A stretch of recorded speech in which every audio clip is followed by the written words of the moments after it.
Board game review for Pax Porfiriana. This is a strategy game in which you are trying to topple or defeat Diaz and become the new president of Mexico. Here are the full contents for the limited edition collector's box. And at the very top, that means that it includes the board itself for easy gameplay and setup. The yellow cards on the very left are the topple cards. Right below those are 4 regime cards. To the right of that are the blue and red public cards.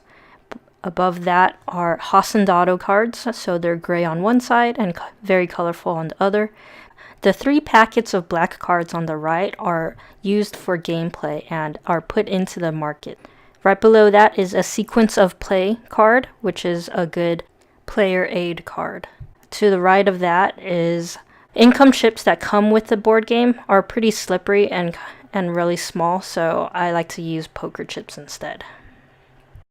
And I've went ahead and sleeved my card game, so this is Mayday Games, the purple standard USA size. A link to purchase these sleeves are provided below in the description. These are the 6 Hacendado cards, or basically player role cards. Each card has a specific name. It's nicely detailed, great artwork with a picture of who they are, and I believe these are actual real people, so it gives a little bit of background of them. And as you can see, right below their name and I guess their title, so to speak, they have a special power or use that they have. So Pascual Orozco has buy orange cards from the market for half price. These special abilities are great for gameplay, so you could base your strategy around these abilities or just use them as a great advantage over your opponents. In the ribbon right below it, it'll give what the particular prestige points that Hacendado has. And that's really important as far as figuring out how to topple Diaz and win the game. In order to access these prestige points, you'll have to flip over your Hacendado over to their partner side of the card, which is the colorful side of these Hacendado cards. But we'll talk more about that later. Another important piece of information from the Hacendado card is also in the top right hand corner as far as the income cubes go. And that's how you generate income, is based off of the cubes. Here are the topple cards and regime cards. So this is important to know as far as how to win the game. In order to win the game, you must topple Diaz. And in order to do that, it's based off of what regime you're currently in. You start off at all times in the Pax Porfiriana regime. Here's the setup of the game. As you can see, I'm pulling out poker chips to match with what's stated within the rulebook. Normally this game is played against opponents, which are the other players, or you could play a solo game against Diaz himself. We like to reappropriate the game for solo as a co-op instead, so that multiple people can play and play it as a co-op versus playing against each other. Next, you want to set up the rest of the board. But before you do that, you also want to pick out who your Hacendado will be. So we normally like to do that randomly instead of choosing your Hacendado to give it another element to the game. Lastly, you have to set up the player draw pile, which makes up the market and the cards that will be used throughout the game. This is being done by combining all of the remaining black cards and shuffling them up and randomly choosing 50 cards plus 10 per player. So since we're reappropriating the solo game, this will be a total of 60 cards. Once you have your initial deck ready, you have to shuffle in the topple cards. In order to do that, you have to split up your deck into 6 even stacks, and 4 of the stacks you need to shuffle in 1 topple card into each of the stacks, and the remaining 2 stacks will not have topple cards within them. So those 2 stacks will be piled on top of the 4 other stacks. so that you have kind of a buffer before you hit any of the topple cards. And now you're almost ready to set up the rest of the game. So you'll put that deck on top of the draw pile, and from there you will put the top 12 cards into the market. And this is what it looks like.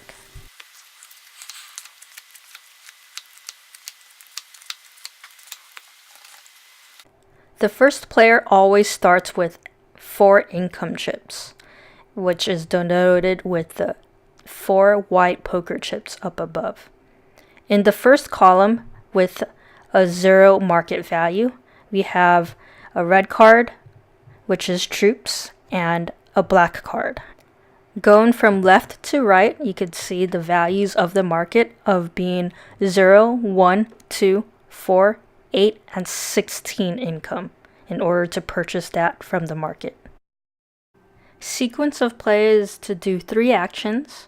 Discard headline cards that are in the 0 market space. Restore the market. Lastly, don't forget to take your income. If we're toppling, these are the special instructions that we must do. On the other side of the player aid card are the actions that you're able to take during your player turn. Actions are 1 through 9, and some actions can expend 2 actions. At the very beginning of the game, the only action that you're able to do is to buy a market card. And if you decide to buy 2 market cards, that'll expend all 3 actions. Now we'll talk about the specific cards available to you within the market. The brown cards are enterprise cards. The first 2 cards are bank and mine cards. The income for these cards are denoted by which regime you're in and whether or not we're in a depression. So mine income matches up with the mines on the regime card, and also the bank income matches up with the economy value for that regime. Take special note of the special abilities that are stated on the card. So for the bank card, if in play, you're able to purchase enterprises in the market for 0 gold. But in order to use this special ability, the card needs to be put into play. So now you have to play the card that you have in your hand after you purchased it from the market. To do that, you must be able to pay the value in the top right-hand corner of your card. So for the bank, that's 9, for the mine, 6, and for the ranch, 6 as well. Notice how the ranch card has a start income denoted on the income cube on the card. That means that it starts out with 1 income cube, but is able to expand through buying land. In order to buy land, you must pay 1 gold for every income cube currently on that card in order to expand it by 1 cube. Expansion of land is only done on ranches and plantation cards. Another thing to point out with all market cards are whether or not they have prestige points. For these 3 cards, the only prestige point that is noted is on the bank card, which is loyalty. At the bottom of each enterprise card will be a connection, which is either a boot, horse, or a train. And that's how people are able to get to your enterprise. Another action you can do is upgrade your connection. On the mine and ranch cards, you're able to upgrade your connection to either a steamboat for the mine or a train for the ranch, and both of which cost 5 gold in order to upgrade. Next up are troop cards. As you can see, they are area specific. First one is US troops, second one is Chihuahua, and the third one is Sonoran. The firepower or the strength of your troops are denoted by the dots at the top left-hand corner. For the US troops, it's 3. For local troops, 2. And for rebel troops, it's 1 in this example.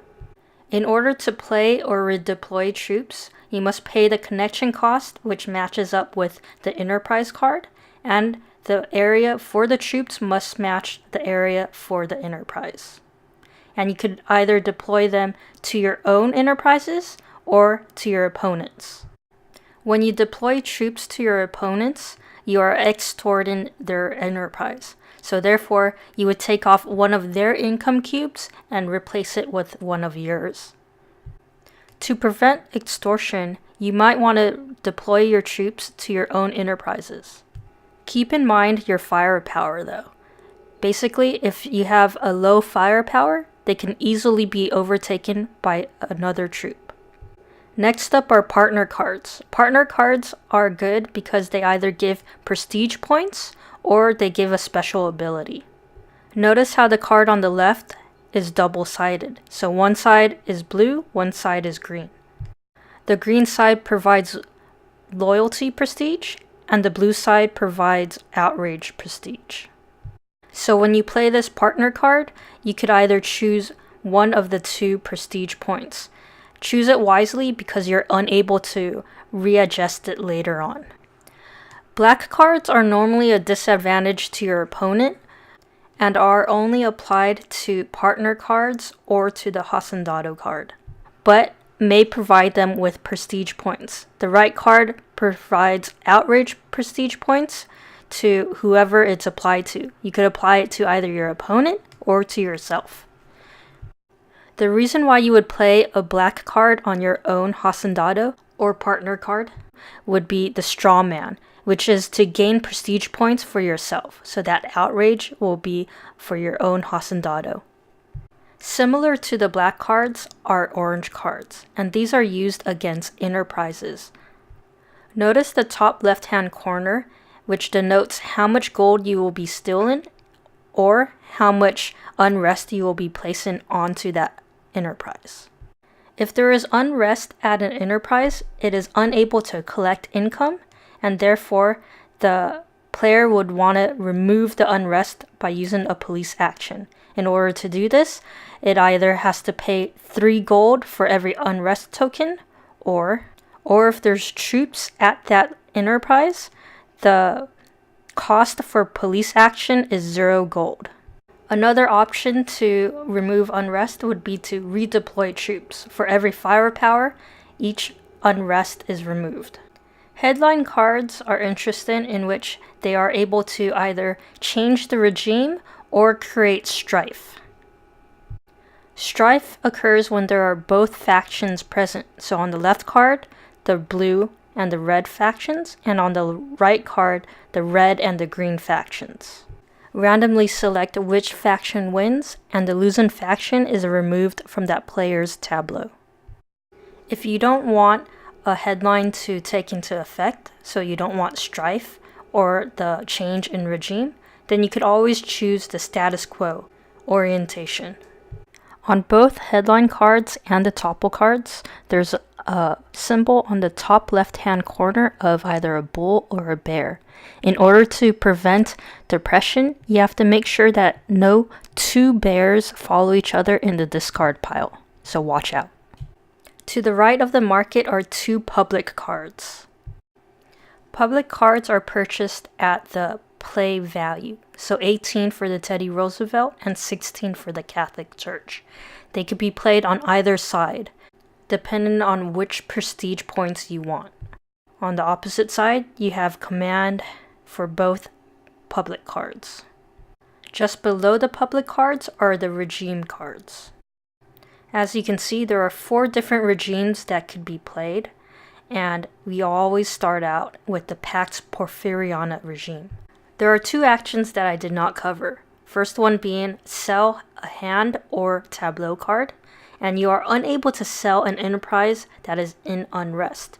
But when you sell a card, the value of that card that you get in income is equal to the economy value on the current regime. The last option, if all else looks unappealing, is to speculate.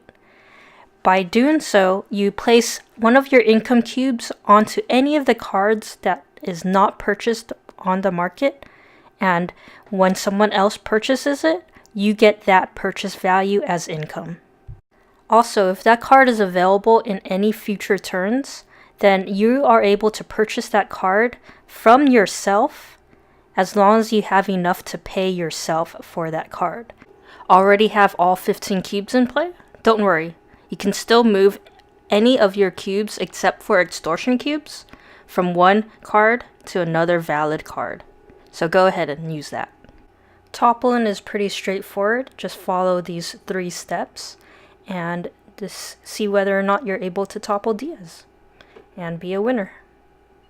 Like I said, regime is extremely important for toppling Diaz. It determines which kind of prestige points you need in order to topple him. Now you have the basic knowledge of how to play the game, and you could do a quick gameplay. For specifics on any issues that may arise during your gameplay, please go ahead and check your rulebook and look under the glossary section. It's pretty well spelled out, but just to point out a few issues that we tend to have questions on and always refer to the rulebook about are speculation, because there are other ways to use speculation when moving an income cube that isn't generating so much to a more profitable income area. Another one would be a chain railroad. So railroad chains, which have a symbol on enterprises with a gold chain by the railroad.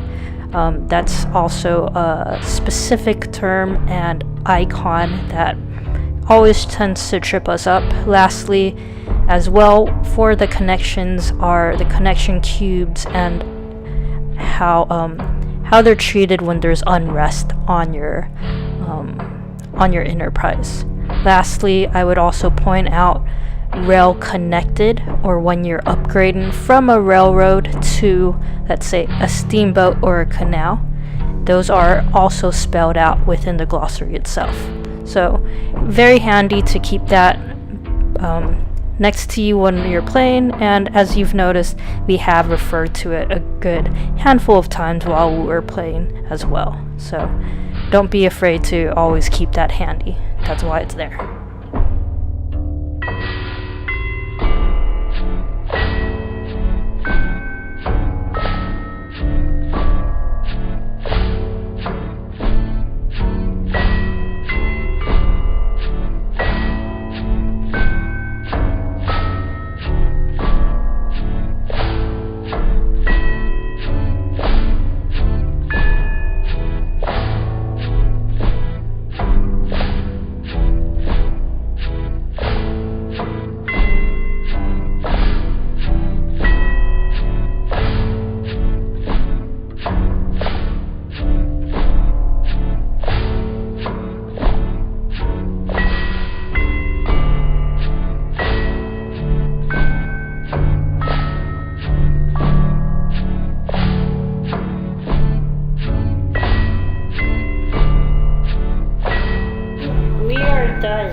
So here's the end result. Totally lost. Had the most money in Mexico, but that doesn't matter. We lost the game. We were unable to topple Diaz. If this were normal gameplay against opponents, then I would have been the winner because I had the most gold in Mexico. But since I played a variant of the solo version, that's not a rule that's applicable. So you have to topple Diaz in order to win. Overall, really like this game. I give it a total thumbs up and would definitely recommend it for anyone looking for a nice complex strategy game, whether you play it as opponents, which it's normally set up as, or playing it as a co-op kind of variant from the solo variant. Please check the description below for links on where to purchase both the collector's edition and the regular edition without the board, and happy playing!